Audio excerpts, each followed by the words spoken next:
Assalamualaikum warahmatullahi wabarakatuh.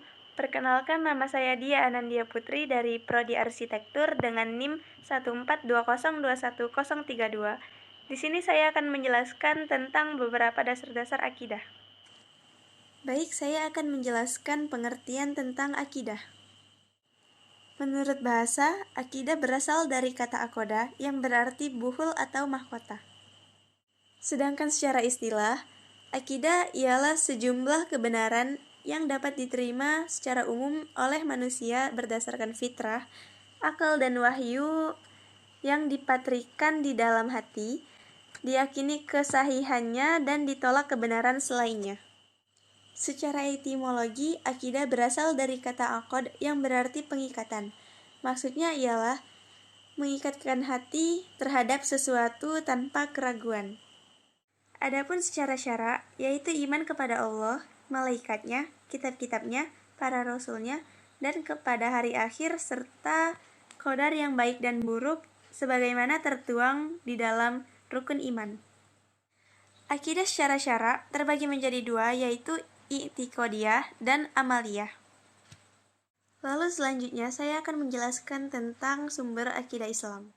Sumber akidah Islam adalah Al-Quran dan Sunnah. Artinya, apa saja yang disampaikan oleh Allah dalam Al-Quran dan oleh Rasul dalam As-Sunnah itu wajib diimani dan diamalkan. Lalu selanjutnya ada ruang lingkup pembahasan akidah. Ruang lingkup pembahasan akidah meliputi ilahiyah, nubuwah, ruhaniyah, dan sam'iyah. Ilahiyah yaitu pembahasan tentang segala sesuatu yang berhubungan dengan Tuhan.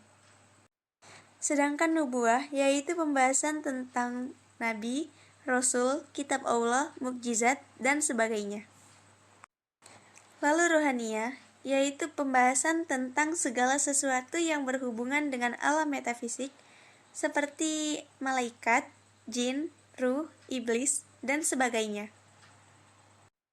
Dan yang terakhir ada syam'iyah, yaitu pembahasan tentang segala sesuatu yang hanya dapat diketahui dalil naqli berupa Al-Quran dan As-Sunnah seperti alam barzakh, akhirat, azab kubur, dan sebagainya. Lalu selanjutnya saya akan menjelaskan tentang tauhid sebagai landasan akidah, iman, dan Islam. Tauhid ialah meyakini keesaan Allah dalam rububiyah, ikhlas beribadah kepadanya, serta menetapkan nama-nama dan sifatnya. Dengan kata lain, tauhid ada 3 macam, yaitu tauhid rububiyah, uluhiyah, dan asma wa sifat. Lalu selanjutnya saya akan menjelaskan tentang sifat-sifat Allah. Baik, yang pertama ada Al-Qudrah yang berarti berkuasa, terdapat dalam Quran Surat Al-Ma'idah ayat 120 dan Quran Surat Yasin ayat 82. Selanjutnya ada Al-Iradah yang berarti berkehendak, terdapat dalam Quran Surat Al-Ma'idah ayat 1 dan Quran Surat Al-Hajj ayat 14. Lalu ada Al-Ilmu yang berarti ilmu, terdapat dalam Quran Surat Saba ayat 3 dan ada pun Al-Hayat yang berarti hidup, terdapat dalam Quran Surat Al-Baqarah ayat 255. Selanjutnya ada As-Sama dan Basor yang berarti mendengar dan melihat, terdapat dalam Quran Surat Asy-Syu'ara ayat 11 dan Quran Surat Toha ayat 46. Lalu selanjutnya ada Kalam yang berarti berbicara, terdapat dalam Quran Surat An-Nisa ayat 87 dan terdapat dalam Quran Surat An-Nisa 164.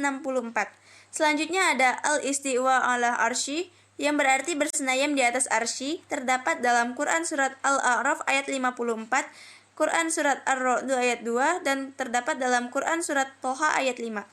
Selanjutnya ada Al-Ulu yang berarti tinggi, terdapat dalam Quran Surat Al-Baqarah ayat 255, Quran Surat Al-A'la ayat 1, dan terdapat dalam Quran Surat Ali Imran ayat 55. Dan yang terakhir ada Al-Ma'iyah yang berarti kebersamaan, terdapat dalam Quran Surat At-Taubah ayat 40 dan Quran Surat Al-Hadid ayat 4. Lalu selanjutnya saya akan menjelaskan tentang rukun iman yang merupakan inti dari keimanan dalam Islam.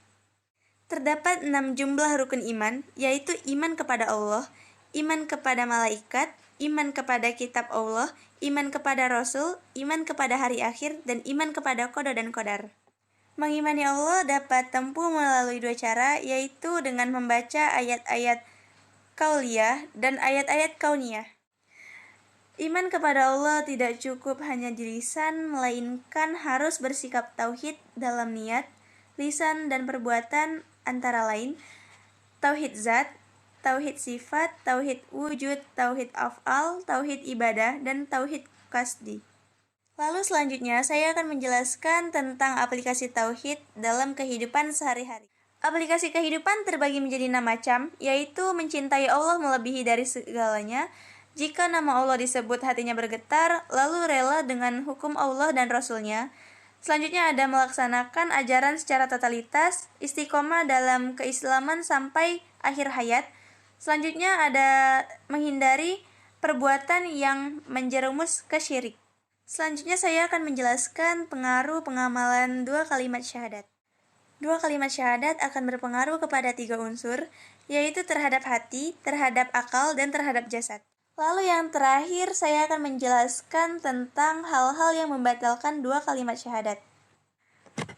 Yang pertama ialah bertawakal bukan kepada Allah, yang kedua syirik dalam beribadah kepada Allah, yang ketiga tidak mengakui bahwa semua nikmat adalah karunia Allah, yang keempat beramal dengan tujuan bukan karena Allah, yang kelima menetapkan hukum tidak berdasarkan hukum Allah, yang keenam memperolok-olok Al-Quran dan As-Sunnah, lalu yang ketujuh mengharamkan yang halal dan menghalalkan yang haram, yang kedelapan tidak mengimani Al-Quran secara utuh, yang kesembilan mengangkat orang kafir menjadi pemimpin, yang ke-10 suka menyekutukan Allah, yang ke-11 menghindari asma-asma Allah, lalu yang terakhir ada beribadah bukan karena Allah.